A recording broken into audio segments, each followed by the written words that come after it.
Hello students, good evening, how are you. उम्मीद है आप लोग बहुत अच्छे से होंगे और मस्त होंगे, बिंदास होंगे। और मेरी इस वीडियो का वेट होगा क्लास 9 को, है ना, क्योंकि उनकी बहुत सारे डिमांड्स हो रही थी कि सर आपने क्लास 10 के लिए लिया है, क्लास 9 भी लाइए, क्लास 9 लाइए। ओके, आज आप लोगों के सामने फिर से मैं हूँ हाजिर चैप्टर नंबर 1 लेकर के, जो आपका रिड्यूस सिलेबस का पार्ट है। आप लोगों को मैं बताऊँ स्टूडेंट्स, ये चैप्टर जो है the French revolution very very important होने वाला आपके इस एग्जाम्स के लिए। तो चलिए हम लोग इसके एवल में कुछ थोड़ी सी मैं आप लोगों को बता दूं, क्योंकि फ्रेश अभी आप लोगों ने क्लास 8 से 9 में जंप करा है, या आप लोगों ने क्लास 8 को पार करके 9 में आए हो, तो ये बता दूं कि क्लास 8 तक जो भी आप लोगों ने हिस्ट्री पढ़े होंगे उसमें वर्ल्ड हिस्ट्री बहुत कम मैटर पे रहता है। खास करके सीबीएसई जो कोर्सेज होते हैं आपके क्लास 8 तक, इसमें इंडियन हिस्ट्री मैक्सिमम देखने को मिलेगा। वर्ल्ड हिस्ट्री का कंसेप्ट थोड़ा सा ब्रॉड होता है, इसलिए मैं इस बात को थोड़ा सा हिंट कर रहा हूँ स्टूडेंट। थोड़ा सा आप लोग फोकस करोगे कि क्लास 8 के बाद अगर सडनली आप वर्ल्ड हिस्ट्री पे आते हो 9 में, तो कुछ ज़्यादा सोचने की ज़रूरत नहीं है। बस अपने इंडियन हिस्ट्री को अच्छे से समझते हो, मतलब आप वर्ल्ड हिस्ट्री को अच्छे से समझ सकते हो। तो चलिए इसी कंसर्न में मैं आप लोगों को इस वर्ल्ड हिस्ट्री को थोड़ा सा और ब्रॉड करने के लिए इजी कंसेप्ट को लाने की कोशिश कर रहा हूँ, जिसमें मेरी पहल है। एक चीज़ और बोलूँगा कि इस पहल में आप लोग मेरे साथ हो। Okay, lesson and be carefully, है ना, इस बात पर थोड़ा फोकस करना कि आप लोगों को मेरे चैनल को भाई लगातार सब्सक्राइब करनी है, फॉरवर्ड करनी है, शेयर करनी है। ओके, नाउ चलिए लेट अस स्टार्ट करें अपने चैप्टर्स को। देखिए, फ्रेंच रेवोल्यूशंस में एक वर्ड है हमारे पास, रेवोल्यूशन। इस रेवोल्यूशन का मतलब क्या होता है, पहले इसको जानेंगे। रेवोल्यूशन वर्ड जो है अपने आप में बहुत बड़ी वर्ड है ना। इसको हिंदी में कहते हैं क्रांति। क्या कहते हैं? क्रांति। क्रांति का मतलब क्या होता है स्टूडेंट्स, आपको पता है? देखिए, सबसे पहले इसके 3 फॉर्म है। रिबेल, आप लोग जानते होंगे, जो इंडिविजुअल ग्रुप के द्वारा क्रिएट होता है और उसमें बदला लेने का, रिवेंज जैसे कंडीशंस को लाया जाता है। सेकेंड टर्म है रिवोल्ट। रिवोल्ट में आप लोगों को रिकॉल करा दूं कि कोई जो छोटे पैमाने पे या एक लेवल पे जो भी हो, एक प्रोटेस्ट होता है, एक गवर्नमेंट या फिर जो भी पार्ट होते हैं जिसके अगेंस्ट में प्रोटेस्ट किया जाता है और उसमें वो सक्सेस होते होते नहीं हो पाते हैं, तो जो सो कॉल्ड, अगर वो सक्सेस हुए रिवोल्यूशन, सक्सेस नहीं हुए रिवोल्ट। ओके, ये रिवोल्यूशन का कंसर्न हुआ। फिर से रिपीट करूंगा कि रिवोल्ट कंडीशन में सक्सेस नहीं हो पाना ही रिवोल्ट कहलाता है। जिस डिमांड को जिस गवर्नमेंट के अगेंस्ट में प्रोटेस्ट करके पा लिया जाता है सक्सेसफुल तरीके से, दिस इज कॉल्ड रिवोल्यूशन। तो ये आप देख रहे हो कि यहाँ पे द फ्रेंच रेवोल्यूशन, इसका मतलब ही साफ पता चल रहा है कि रेवोल्यूशन जो हुआ है फ्रेंच में वो सक्सेसफुल तरीके से हुआ है। यानी कि वहाँ के लोगों ने रिवेल लिया और गवर्नमेंट के थ्रू उनको जो भी उनको रिक्वायरमेंट के साथ जो उनको चाहिए था वो उनको मिला। ओके, इस हिसाब से ये क्या हो गया, रेवोल्यूशन हो गया। तो चलिए देखते हैं कि रेवोल्यूशन में क्या देखना है। सबसे पहले एक स्टोरी है स्टूडेंट्स, आप लोग बहुत सारे मूवीज देखते होंगे, उसमें क्या होता है कि बहुत सारी सस्पेंसिव चीज़ों को दिखाया जाता है, बताया जाता है कि हाँ ये चीज़ें मेन सीन है। और जस्ट लाइक आप मूवी का ट्रेलर देखते होंगे, तो अभी जो ये चैप्टर स्टार्ट होने वाला है इसमें जस्ट लाइक एक मूवी का ट्रेलर जैसा स्टार्ट होगा। देखोगे कि यहाँ पे किस तरह से एक ट्रेलर में बहुत सारे थीम को रख दिया जाता है, उसके बाद अंदर में हम लोग जाकर के देखेंगे कि टॉपिक के मेन पोर्शंस पे क्या चीज़ें इंक्लूडेड हैं। सबसे पहले यहाँ पे देखेंगे कि एक क्राउड है जो क्या कर रही है, एक पैलेस के बाहर, या यूँ कह सकते हो कि वहाँ का एक टाउन है जिसका नाम है पेरिस टाउन। ठीक है, कहाँ की? फ्रांस के अंदर की बात कर रहा हूँ मैं। वहाँ पे एक पेरिस टाउन है। पेरिस टाउन में देखो कि कुछ पीपल्स गैदर हुए हैं, जमा हुए हैं, जिनकी तादाद मेन और वुमेन मिला करके लगभग 7000 है। ठीक है, इस 7000 पीपल्स में आप देखोगे कि यहाँ के जो लोग हैं वो क्या कर रहे हैं, एक ये कह सकते हैं कि अटैक करने के मूड में आ चुके हैं। इधर गवर्नमेंट का अगर उनका देखा जाए तो उसमें याद रखिएगा, फ्रेंच रेवोल्यूशन में गवर्नमेंटल सिस्टम अभी नहीं आई थी। इस स्टोरी में जो चल रहा है उसमें गवर्नमेंटल सिस्टम नहीं है। इस गवर्नमेंटल सिस्टम से पहले आपका यहाँ पे दिखाई देगा मोनार्की सिस्टम, जिसके किंग इस समय है। अभी मैं वो चीज़ें थोड़ा सा हाइड रख रहा हूँ, आगे आएंगे उस चीज़ों पर, है ना। वो जो किंग है उन्होंने क्या करा है कि ऑर्डर दे दिया है कि जाओ तुम अटैक करो, क्योंकि पीपल्स आ रहे हैं, जो कॉमन पीपल है वो हम पर अटैक कर सकते हैं। उनका ऐसी बातों का डर है, इसलिए क्या किया, अपने सोल्जर्स को अटैक करने के लिए उन पर पहले ही आदेश दे रखा था। ठीक है, ऐसा वो जस्ट फील किया और उन पर अटैक करने का ये दे रखा था आदेश। लेकिन होता क्या है स्टूडेंट्स की जो पीपल्स होते हैं वो आते हैं, एक बास्टाइल जगह का नाम है ना, और वो एक फोर्ट है। ठीक है, फोर्ट के अंदर में जेल है। बास्टाइल बहुत ही फेमस है। हाँ, बास्टाइल एक फेमस प्लेस है टाउन के अंदर में, पेरिस टाउन में, बॉस्टाइल एक जेल है, याद रखिएगा, बॉस्टाइल फोर्ट के अंदर में जेल है, वहाँ पे कुछ प्रिजनर्स हैं, उनको छुड़ाने के पर्पज से ये जो कॉमन पीपल जो 7000 के तादाद पे थे वो क्या करते हैं, अटैक करते हैं। अटैक करने के बाद क्या होता है कि वहाँ से वो लोगों को छुड़ा लेते हैं, जबकि छुड़ाने वालों का तादाद कितना रहता है पता है, ओनली 7, मात्र 7 लोग को ही छुड़ाया जाता है। तो चलिए देखिए यहाँ पे 7 लोग को छुड़ा लिया जाता है, और इस क्राउड का एक मोटिव होता है कि जो गवर्नमेंटल बिल्डिंग्स पे अटैक करेंगे, तो इनको लग रहा था कि हम लोगों को यहाँ से बहुत सारे वेपन्स, हथियार जिसको कह सकते हैं, है ना, लड़ने के लिए जो सामग्रियाँ होती हैं वो आराम से वहाँ से एक्वायर कर सकते थे। तो इस मोटिव को पूरा करने के लिए यहाँ के जो लोग थे वो अटैक करते हैं बॉस्टाइल पे, और उनको लास्टली वहाँ से सक्सेस मिल जाता है, और वो क्या करते हैं, उस बॉस्टाइल को पूरी तरह से तहस नहस कर देते हैं। तहस नहस करने के बाद देखोगे कि वहाँ की जो चीज़ें हैं उसको शौकिया तौर पे जो लोग जस्ट लाइक म्यूजियम या पुरानी चीज़ों को जो कलेक्शन रखने वाले होते हैं ना, देखते होंगे आप लोग अगल बगल में, जो आपके घर के आसपास में बहुत सारे ऐसे लोग मिलते होंगे जो पुरानी चीज़ों को ना क्या करते हैं, अपने घर पर डेकोरेट करने के लिए यूज़ करते हैं, राइट, याद होगा या फिर आप लोगों ने देखा होगा। तो वैसे ही कुछ लोग जो थे सोसाइटी के, वैसे चीज़ों को परचेज कर लेते हैं, और परचेज करने के बाद जो चीज़ें बच जाती हैं वो उसको पीपल कहते हैं ना, ईट उठा करके ले जाना। जस्ट यही वर्क हुआ था उस बॉस्टाइल के साथ। उस 7000 पीपल्स ने, जो मैन और वुमेन्स का क्राउड था, उन लोगों ने सारी चीज़ों को क्या कर दिया था, तहस नहस कर दिया था, पूरी तरह से सत्यानाश कर दिया था। ये बात यहाँ पे एक चीज़ और है स्टूडेंट्स की, जो यहाँ पे किंग की ये जो फोर्ट है, ये बता दूँ कि एक किंग का पावर का सैम्बल था, और इस चीज़ से ना वहाँ के कॉमन लोगों को बहुत इरिटेशन था। जब इनको ना ये चीज़ें समझ में नहीं आती थी, क्यों, क्योंकि वहाँ का जो सिस्टम था वो पीपल के अकॉर्डिंग नहीं हुआ करता था, इसलिए लोग उसको लाइक नहीं करते थे, सिंपल है।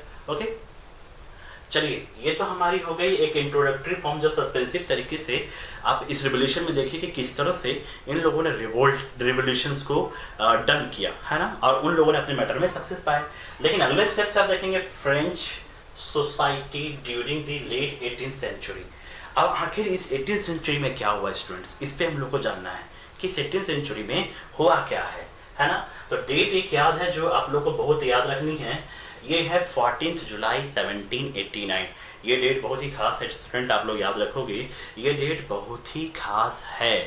डेट है 14 जुलाई 1789। ये डेट फ्रेंच वालों के लिए बहुत ही खास है, क्योंकि आज भी 14 जुलाई को, मैं आप लोग को एक बात बता दूं कि आज भी 14 जुलाई को फ्रेंच वाले आज भी इंडिपेंडेंस डे के रूप में सेलिब्रेट करते हैं।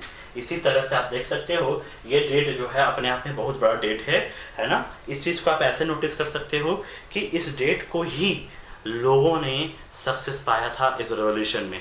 लेकिन देखेंगे कि स्टोरी में क्या क्या बातें हैं, है ना।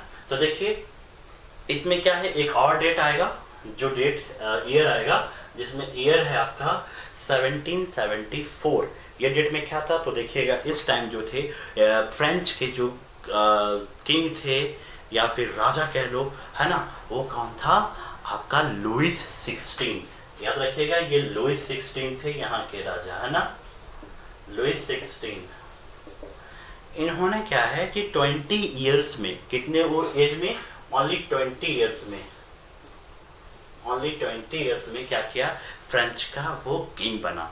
किंग बनने के बाद उन्होंने अपनी लाइफ जो मैरिड रूप में है वो बहुत ही जल्द स्टार्टअप करी। उसने एक क्वीन थी जिनका नाम था मेरी एंटोनेट, उन्होंने उससे शादी करी, मेरी एंटोनेट से उनकी शादी हुई। यहाँ पे आप देख सकते हैं स्टूडेंट की जो भी इवेंट्स हो रही हैं वो बहुत जल्दी होती हुई दिखाई देंगी, है ना। अब क्या हो रहा है कि 1774 में जिस तरह से लुइस 16 ने अपनी मैरिज करने के बाद जो उनका लाइफ है, उनके लाइफ में भी एक कैंडिडेट जुड़ गया जो उनकी वाइफ के रूप में आप लोग सब जानते हैं, है ना। शादी होगी तो वाइफ से ही होगी ना। ओके, मैरी एंटोनेट जिनका नाम है, ठीक है। इसके बाद आप देखोगे कि लुइस 16 जो है वो थोड़े से एक रोल में दिखाई देंगे कि वो ना अपना लाइफ को बिल्कुल अपने वाइफ पर या फिर अपने राजसी ठाट बाट का जो लाइफ है ना उस पर ही वो कंसंट्रेट कर देते हैं। वो कभी ये नोटिस नहीं करता है बंदा कि वो जो हमारा पीपल्स है, कॉमन पीपल्स, जिससे हम और हमारा साम्राज्य पूरी तरह से स्मूथली रन करता है, उनसे हमको जो बड़े पार्ट का बेनिफिट मिलता है, जिनका सिंपैथी अपने वर्चस्व के लिए, अपने समझ रहे हो ना ह्यूमन, तो उन चीज़ों के लिए जो रिक्वायरमेंट है उन चीज़ों को इग्नोर करता चला जा रहा है। अब यहाँ पे प्रॉब्लम ये आ रही है कि अगर मान लीजिए वो स्टेप लेता है तो सपोर्ट तो पीपल कर नहीं रहे, क्योंकि वो पहले से अपना क्रेडिट लॉस कर चुका है ना। तो ऐसी चीज़ें, बहुत सारी चीज़ें थी जो उनको नकारात्मक या नेगेटिवनेस की ओर लेती चली जा रही थी। लास्टली आप ये देखोगे कि 13 जो कॉलोनीज है जो अमेरिका की, आपको पता होगा कि इस टाइम पे अमेरिका जो है वो एक स्लेवर कंट्री था और वो अपने में ही फाइट कर रहा था ब्रिटेन के अगेंस्ट में। फिर भी ऐसी स्थिति में वो क्या कर रहा था कि 13 कॉलोनीज अपने फ्रांस में वो क्या कर रखा था, यहाँ के लोगों से अमेरिका के 13 कॉलोनीज से फ्रांस ने क्या किया था, लोन ले रखा था।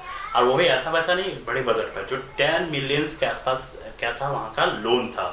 तो इस लोन को भी आपको क्या करना था, लुई XVI को रिटर्न करना था। लेकिन प्रोसेस इतना ज़्यादा वीक था वहाँ का कि राजा को तो केयर ही नहीं है, वहाँ के लोगों के साथ क्या परेशानी, उसको कोई मतलब ही नहीं है, क्या होगा, क्या करना चाहिए, क्या नहीं करना चाहिए, इन चीज़ों पर उसका फोकस ही नहीं है। तो ऐसी स्थिति में भाई पीपल तो नेगेटिव होंगे, इसमें कोई डाउट नहीं है ना। लेकिन वो कुछ इनिशिएटिव वर्क भी उठाता है, पीपल्स के लिए लेता है स्टेप्स, एक इस तरह से ये जो इतने बड़े लॉन का पार्ट है उसको फुलफिल करे। लेकिन धीरे धीरे स्टूडेंट आप देखोगे कि वो बहुत ज़्यादा इन चीज़ों पे काम नहीं कर पाता है। लास्टली वो एक गलत स्टेप कह लो या फिर एक अल्टर डिसीजन कह लो, वो क्या करते हैं, अल्टर डिसीजन के तौर पे एक डिसीजन लेते हैं कि क्यों ना ये सारे जो 3rd क्लास के जो लोग हैं या 3rd क्लास या 3rd रैंक में जो लोग आने वाले लोग हैं उनसे क्या किया जाए, रेंट का या रेवेन्यू का पार्ट उनको 10% और प्लस कर दिया जाए और उनसे वो रेवेन्यू वसूल किया जाए और इनके सारे लोन्स को पूरा किया जाए। तो भाई अब पहले आप लोग बोलोगे सर आपने 3rd क्लास या 3rd स्टेट के नाम लिए, वो 3rd स्टेट तो है क्या, ये पहले मुझे आप बताओ। तो मैं आपको बताऊं कि यहाँ के सोसाइटी में 3 क्लास थे जिसको नाम क्लास वाइज दिया गया है E states, 1st state, 2nd state and 3rd state. आप लोग देख रहे हो यहाँ पे मेंशन है फिगर में 1st state, 2nd state and 3rd state. गौर से समझिएगा, ध्यान से समझिएगा स्टूडेंट, इसको बहुत बारीकी से समझिएगा, जितना अच्छे से समझ पाओगे उतना क्लैरिटी आपके साथ रहेगा। ओके, तो चलिए 1st स्टेट में देखेंगे कि सर आप कहोगे कि सर 1st स्टेट कौन, क्या मतलब, कुछ समझ में नहीं आया। ओके मैं समझाऊँ। सोसाइटी आज जैसा हमारा इंडियन सोसाइटी वो 4 क्लासेस में एक टाइम हुआ करता था, डिस्ट्रीब्यूट हुआ करता था, जिसमें ब्राह्मण है ना, ब्राह्मण हो गए, क्षत्रिय हो गए, वैश्य हो गए, शूद्र हो गए, ये क्या थे, शूद्र, ये 4 क्लास था हमारे सोसाइटी का। उसी तरह से फ्रांस में भी 3 क्लास की सोसाइटी हुआ करती थी जो 3 स्टेट में डिवाइडेड थी। 1st स्टेट में देखेंगे तो वो कलर्जी हुआ करते थे, जिनको हिंदी में हम लोग पादरी कहते हैं। आई मीन टू से पॉप्स। ओके, जस्ट लाइक आज फादर वादर देखते हो ना, चर्च जाते हो तो उस टाइप का, ठीक है। 2nd है नॉवेल्टीज। ये थोड़ा जो सेशन देखोगे स्टूडेंट, थोड़ा गौर करना कि इन चीज़ों में थोड़ा सा न्यू चीज़ें दिखाई देंगी, थोड़ा फोकस करोगे, अच्छे से समझने की कोशिश करो। मैं छोटी छोटी चीज़ों को अच्छे से बताने की कोशिश कर रहा हूँ। कलर्जीज जो हैं वो टॉप एंड सबसे हाईएस्ट लेवल पे जो कह सकते हो रैंकिंग जो थी वो पॉप्स का था, जिसको हम लोग इस टर्म में कलर्जी कहते हैं, या फ्रांस के अंदर में इनको कलर्जी कॉल किया जाता था। 2nd स्टेट की बात करेंगे तो नोबेल्टी थे। नोबेल्टी में कौन हो सकते हैं, तो जो राजा हुआ करते थे, किंग्स वगैरह, या उसके जो मंत्री होते थे, मिनिस्ट्रीज होते थे, जो वो सारी चीज़ें इस पर काउंट करी जाती थी। और 3rd स्टेट में देखिए स्टूडेंट्स, मैं आप लोग बताऊँ कि 3rd स्टेट में वो सारे लोग, इन क्लास के अलावा बाकी सारे लोग, जिसमें बड़े बिजनेसमैन, बिग बिजनेसमैन है ना, मर्चेंट्स हो गए, कोर्ट हो गया, ऑफिशियल लॉयर्स हो गया है ना, पेजेंट्स हो गए, आर्टिशियंस हो गए, उसके अलावा जो स्मॉल पेजेंट्स हैं है ना, लैंडलेस लेबर हैं, सर्वेंट्स हैं, ये सारे लोग क्या हैं, ये 3rd स्टेट के ही पार्ट हैं। ये 3rd स्टेट में काउंट होते हैं। देखिए कितना बड़ा पार्ट है, कितना बड़ा पार्ट। ओनली 2 स्टेट्स में 3 ही क्लास के लोग हैं, सॉरी 2 क्लास में 2 ही क्लास के लोग हैं, कलर्जी एंड नोबेल्टी। बट अगर गौर करोगे 3rd स्टेट में तो देखो इतने सारे लोग हैं, big businessman, merchants, court, official lawyers है ना, official pageants, artisans, small pageants, landless, servants, और भी जो इस तरह के लोग हैं वो सब इसमें काउंट हुआ करते थे। ओके, तो यहाँ पे आप देख सकते हो कि यहाँ का जो लैंड का अगर डिस्ट्रीब्यूशन किया जाए तो 90% यहाँ पे जानते हो, फर्स्टली तो यहाँ पे पॉपुलेशन का, टोटल पॉपुलेशन का 90% पीजेंट्स है। ओके, लेकिन अगर डिस्ट्रीब्यूट किया जाए तो इस 100% लैंड पर 60% ई स्टेट फर्स्ट, ई स्टेट सेकेंड, यानी कलर्जी और नॉवेल्टी का ही क्या था, वर्चस्व था, उनके ही पावर में या उनके ही अंडर में कह सकते हो आप 60% लैंड का पार्ट था।